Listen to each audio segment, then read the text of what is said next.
Hello दोस्तों, आज हम लोग ब्लड पढ़ने वाले हैं। ब्लड के बारे में पढ़ने वाले, ब्लड का प्रॉपर्टीज देखेंगे, ब्लड का टाइप्स देखेंगे और ब्लड किस किस से मिलकर के बना है उसका कंपोजिशन देखेंगे। तो हम लोग सबसे पहले देखते हैं ब्लड क्या होता है। तो blood is a connective tissue. Blood क्या है? एक कनेक्टिव टिश्यू है।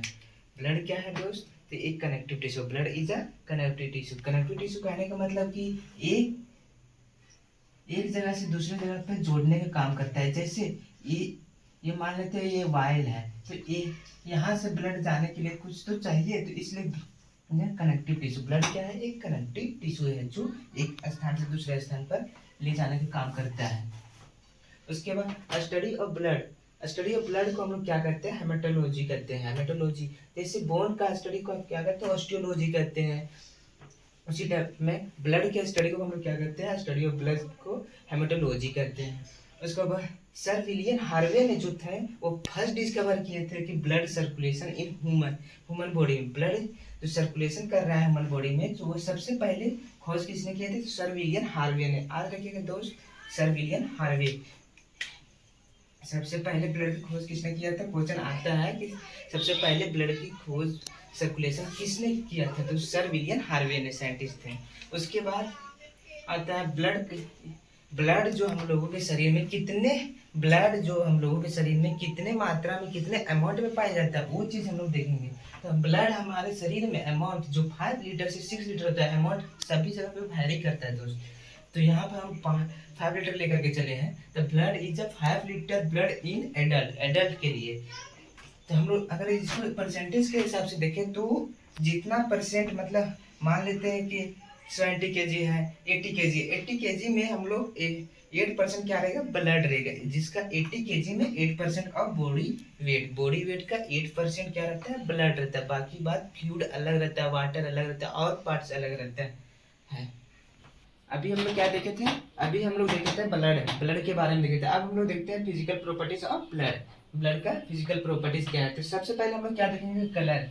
ब्लड का कलर कैसा है? तो ब्लड जो है, आर्टियल ब्लड जो होता है ब्राइट रेड कलर का होता है। कैसा कलर का होता है? तो रेड कलर का होता है। क्यों होता है? Due to the presence of oxy haemoglobin. Oxy haemoglobin के प्रेजेंट के कारण हमारे कलर जो होता है, आर्टियल ब्लड जो होता है, सो कैसे कलर का होता है?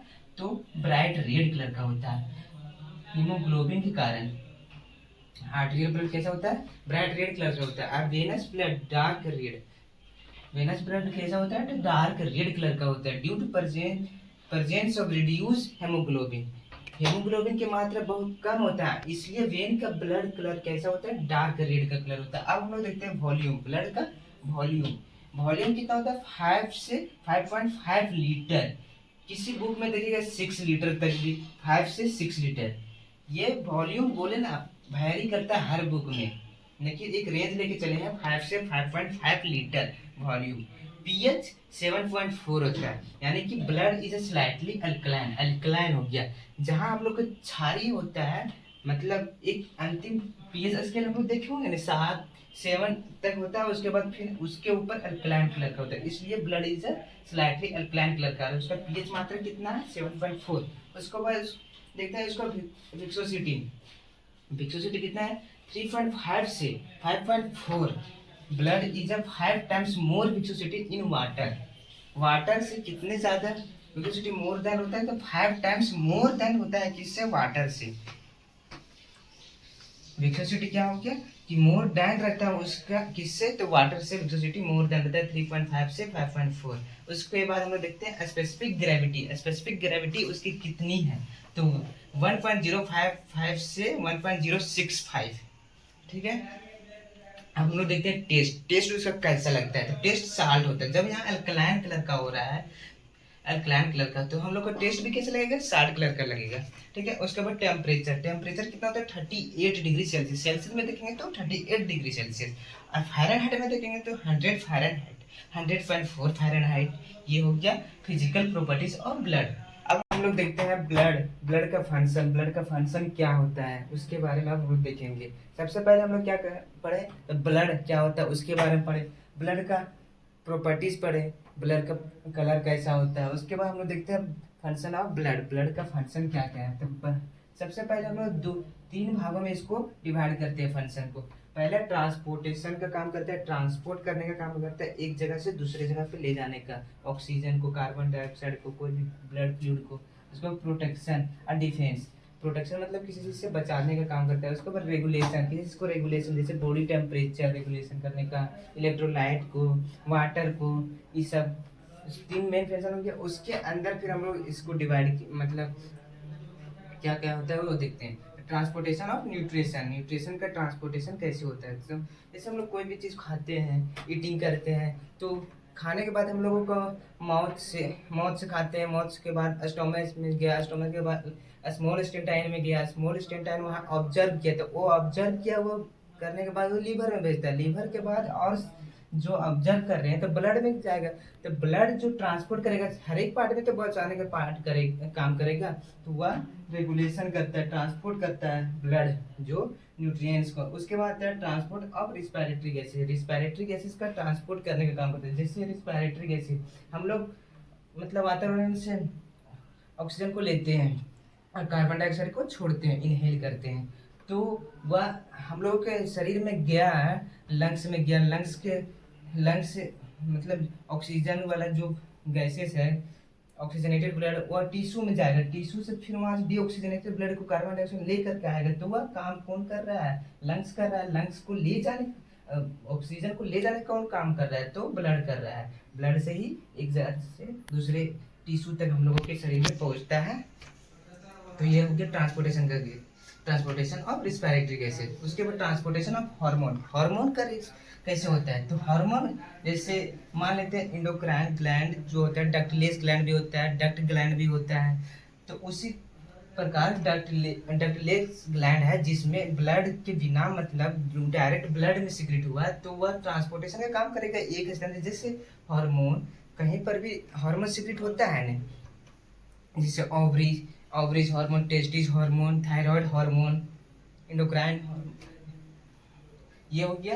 तो क्या हो गया, ट्रांसपोर्टेशन ऑफ हार्मोन, हार्मोन का ट्रांसपोर्टेशन का काम करता है। उसके बाद transportation of waste product, waste product मतलब जो हम लोग न्यूट्रिएंट्स लिए, न्यूट्रिएंट्स लेने के बाद वाटर लिए, वाटर और न्यूट्रिएंट्स लिए, तो वो सारे से हमारे शरीर में तो ऑब्जर्व नहीं हो जाता है डायरेक्ट, तो वह कुछ पार्ट जो हम लोगों के जो शरीर में ऑब्जर्व नहीं होता, उस चीज को, वेस्ट प्रोडक्ट को मतलब एक्सक्रीट आउट करने का काम भी कौन करता है, ब्लड ही करता है। जैसे ट्रांसपोर्टेशन ऑफ वेस्ट प्रोडक्ट, जैसे हम लोग वाटर पीते हैं तो वहां पर वेस्ट प्रोडक्ट के रूप में जैसे यूरिन निकलता है, तो क्रिएटिनिन, यूरिन, यूरिक एसिड ये सब होता है, तो इसमें फिर प्रोटेक्शन ऑफ डिफेंस में जैसे फैगोसाइटिस मोनोसाइट, लिम्फोसाइट जो होता है, इसका ब्लड का जो हम लोग डिवीजन करेंगे ना, तो उसमें हम लोग देखेंगे properties of protection and defence, तो फैगोसाइटिस का काम करता है। उसके बाद प्रोडक्शन ऑफ एंटीबॉडी, एंटीबॉडी का भी काम करता है, एंटीबॉडी बनाने का काम करता है, जैसे मोनोसाइट और लिम्फोसाइट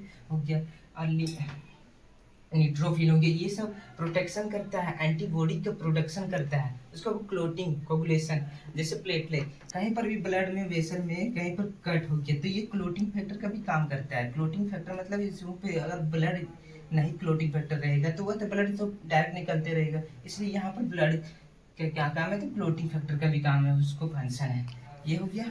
उसके बाद आता है regulation of water and electrolytes.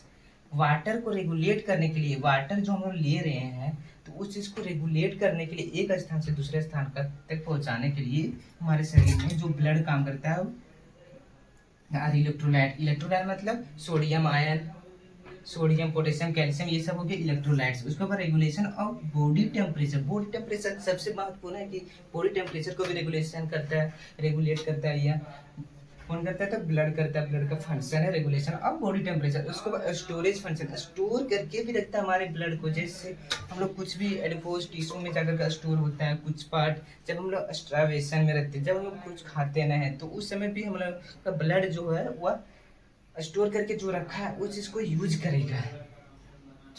तो हम लोग स्टोरेज ऑफ फंक्शन देखें, तो हम लोग क्या देखें, इसमें फंक्शन में 3 भागों में बांटे। पहला क्या है, तो ट्रांसपोर्टेशन का काम किया, दूसरा क्या है, डिफेंस का काम किया मतलब प्रोटेक्शन का काम किया, और तीसरा क्या है, रेगुलेशन का। पहला ट्रांसपोर्टेशन, डिफेंस, और चौथा क्या, रेगुलेशन का फंक्शन। तो ये हम लोग आज हम लोग क्या देखें फंक्शन, इसके अंदर भी हम लोग देखेंगे नेक्स्ट वीडियो में। उसके बाद हम लोग देखेंगे। तो आज हम लोग क्या क्या पढ़े, सबसे पहले हम लोग क्या देखें, ब्लड क्या होता है, ब्लड क्या होता है उसके बारे में देखें कि blood is a connective tissue. Blood कैसे था, तो एक कनेक्टिव टिश्यू था। ब्लड का कलर कैसा होता है, उसको प्रॉपर्टीज देखें, अल्कलाइन कलर का होता है, सो हम लोग देखें ब्लड किस टाइप में होता है और उसका वॉल्यूम कितना होता है, सो हम लोग देखें वॉल्यूम कितना होता है दोस्त, आप बोलिए पता है वॉल्यूम कितना होता है, तो 5 से 6 लीटर तक भी होता है, उसको हम लोग कितना लिखे थे 5 से 5.5 लीटर।